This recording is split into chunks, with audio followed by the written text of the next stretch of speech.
अहमदनगर जिल्ह्यातील ताजा घडामोडी बघण्यासाठी रोखोक या वृत्तवाहिनीला आजच लाईक करा, सबस्क्राईब करा आणि शेअर करा।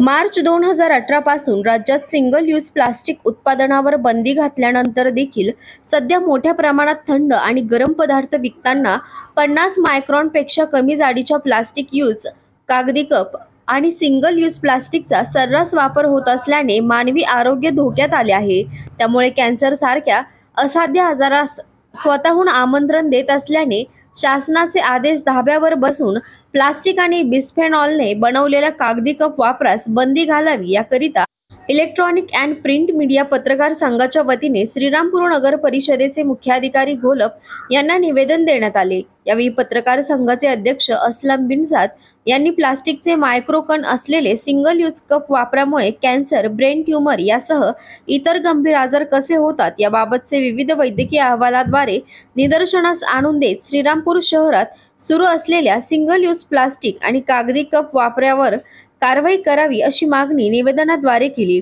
यावेळी पत्रकार संघाचे संस्थापक अध्यक्ष असलम बिनसाद, सलीम खान पठाण, जयेश सावंत, रवींद्र आसने, ॲडव्होकेट शेळके, सय्यद एजाज, मयूर पिंगळे, संदीप आसने, कासम शेख, विजया बारसे, रियाज खान पठाण, अमोल शिरसाट, अजिंक्य पटेकर, इनियात अत्तर, राजेंद्र सूर्यवंशी, अल्ताफ शेख, अकबर शेख, कसरू लोहकरे, शोएब शाह, अकिल सुनाबाई शेख, अमोल साबणे, इम्रान शेख, गणेश ताकपेरे, शाफिक शेख यासह जिल्ह्यातील विविध इलेक्ट्रॉनिक अँड प्रिंट मीडियाचे पत्रकार, संपादक मोठ्या संख्येने उपस्थित होते।